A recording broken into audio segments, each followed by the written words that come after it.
আজকের ভিডিওতে ইস্টবেঙ্গলের এই মুহূর্তে সবথেকে দুটো বড় আপডেট নিয়ে আলোচনা করব। আর এছাড়াও কিন্তু মোহনবাগানের একটা খুবই বড় আপডেট আছে, সেটা নিয়েও আলোচনা করব। তো সবাইকে আমাদের চ্যানেলে স্বাগত জানিয়ে এই ভিডিওটা শুরু করছি। প্রথমেই আসবো মোহনবাগানের আপডেটের কথায়। তো মোহনবাগানে গ্রেগ স্টিওয়ার্ট আসতে পারেন এরকম তো আমরা জানিয়েছিলাম এর আগেই। তো গ্রেগ স্টিওয়ার্টের মোহনবাগানে আসা নিয়ে কিন্তু একটা নতুন আপডেট উঠে এসেছে যে গ্রেগ স্টিওয়ার্ট কিন্তু 1+1 ইয়ারের একটা ডিলে তিনি আসতে চলেছেন মোহনবাগানে, এরকমই খবর। মানে 1 বছরের কন্ট্রাক্ট তার হবে মোহনবাগানের সাথে, এবং তার সাথে কিন্তু 1 বছরের এক্সটেনশনের অফার থাকবে। তো এরকম একটা কন্ট্রাক্টে কিন্তু আসতে চলেছেন গ্রেগ স্টিওয়ার্ট মোহনবাগানে। এছাড়াও কিন্তু জেমি ম্যাকলারেনের অ্যানাউন্সমেন্টও কিন্তু মোহনবাগানের তরফে করা হয়নি। তো জেমি ম্যাকলারেন শেষ পর্যন্ত মোহনবাগানে সাইন করেন কিনা সেটাও কিন্তু দেখার। অনেক দিন আগেই কিন্তু বিভিন্ন মিডিয়াতে এসেছিল যে জেমি ম্যাকলারেন মোহনবাগানে আসছেন এবং তার সাইনিংও প্রায় কমপ্লিট, এরকমই কিন্তু খবর এসেছিল। যদিও এই মুহূর্তে কিন্তু নতুন কোনো আপডেট আসেনি। তো আশা করা যায় যদি জেমি ম্যাকলারেন আসেন তাহলে সেই অ্যানাউন্সমেন্টটাও হবে খুব তাড়াতাড়ি। অ্যানাউন্সমেন্ট আসতে চলেছে মোহনবাগানের তরফে, এরকমই খবর।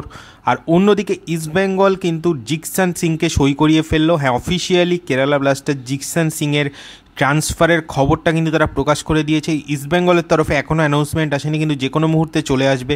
এবং জিকসান সিংয়ের সাথে ইস্টবেঙ্গলের কিন্তু একটা রেকর্ড ডিল হয়েছে। 4 বছরের ডিলে কিন্তু জিকসান সিং ইস্টবেঙ্গলে আসছেন, এবং একটা খুবই বড় একটা ডিলে কিন্তু তিনি আসছেন, একটা রেকর্ড ডিল ইন্ডিয়ান ডোমেস্টিক ট্রান্সফারের ক্ষেত্রে। এই সিজনের অন্যতম সেরা ট্রান্সফার সম্ভবত হতে চলেছেন কিন্তু জিকসান সিং।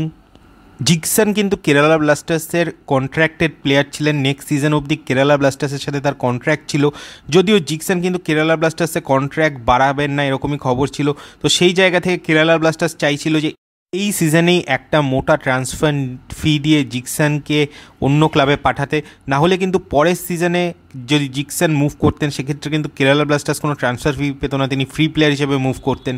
তো সেই জায়গাটায় কেরালা ব্লাস্টার্স কিন্তু এই সিজনেই চাইছিল তাকে অন্য ক্লাবে মুভ করাতে, যদি তিনি নাই এক্সটেন্ড করেন কন্ট্রাক্ট, এরকম খবর ছিল। আর অন্যদিকে ইস্টবেঙ্গল ছাড়াও কিন্তু বেশ কিছু আইএসএল ক্লাব জিকসান সিংয়ের বিষয়ে খুবই ইন্টারেস্টেড ছিল, এবং ইস্টবেঙ্গলের জন্য কিন্তু খুবই কঠিন কাজ ছিল জিকসান সিংকে সই করানোটা। তারা কিন্তু এই যে ডিলটা এটা কমপ্লিট করতে পেরেছে, এটা একটা বিশাল সাফল্য ইস্টবেঙ্গল রিক্রুটিং টিমের। এবং জিকসান সিংয়ের মতো একজন ইন্ডিয়ান ন্যাশনাল টিমের প্লেয়ার, তাকে সই করানোটা খুবই একটা বড় চ্যালেঞ্জ ছিল ইস্টবেঙ্গলের কাছে। জিকসান সিং যখন ইস্টবেঙ্গলের টার্মসে এগ্রিড হলেন এবং কেরালা ব্লাস্টার্সও ট্রান্সফার ফির অ্যামাউন্টে সন্তুষ্ট হলো, তখনই কিন্তু এই ডিলটা পসিবল হয়েছে। আর জিকসান সিংয়ের জন্য কিন্তু ইস্টবেঙ্গলে আসাটা অনেক পজিটিভ একটা মুভ, কারণ জিকসান সিং কিন্তু জানেন যে ইস্টবেঙ্গলে ওই জায়গায় তার কোনো খুব একটা কম্পিটিটর হবে না কেউ। সৌভিক চক্রবর্তী ওই জায়গায় থাকলেও তার বয়সটা কিন্তু অনেকটাই বেশি, এবং ওই পজিশনে জিকসান সিং কিন্তু ফার্স্ট চয়েস হবেন দলের, এবং প্রথম একাদশে তিনি রেগুলার কিন্তু স্টার্ট করতে পারবেন। সেটা কিন্তু তাকে ন্যাশনাল টিমের তার জায়গাটায় আরও মজবুত করতে সাহায্য করবে।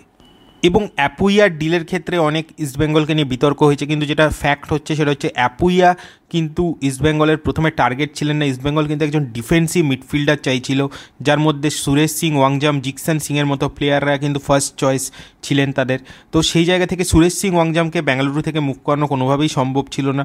জিকসান সিংয়ের বিষয়টা বোঝা যাচ্ছিল না, হঠাৎ করে অ্যাপুইয়া মুভ করছেন এরকম জায়গায় কিন্তু অ্যাপুইয়াকে একটা ট্রাই করা হয়েছিল, কিন্তু অ্যাপুইয়ার থেকেও জিকসান সিং কিন্তু ইস্টবেঙ্গলের যে ক্যাটাগরির প্লেয়ার ইস্টবেঙ্গল চাইছে সেই সব বক্সগুলোকে টিক করা প্লেয়ার তিনি।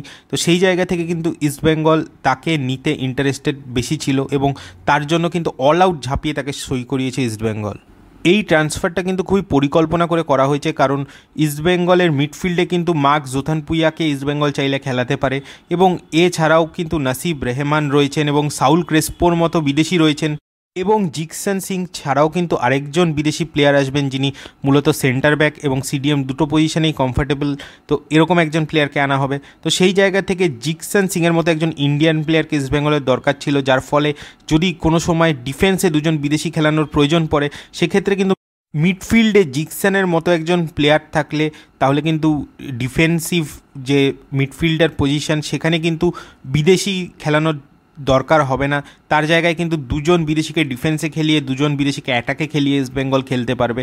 তো দলে কিন্তু ব্যালেন্সটা খুব ভালোভাবে মেনটেন হবে, বিভিন্ন ফরমেশন এবং বিভিন্ন পরিকল্পনা কিন্তু এক্সিকিউট করার ক্ষেত্রে এটা খুবই একটা গুরুত্বপূর্ণ রোল নেবে।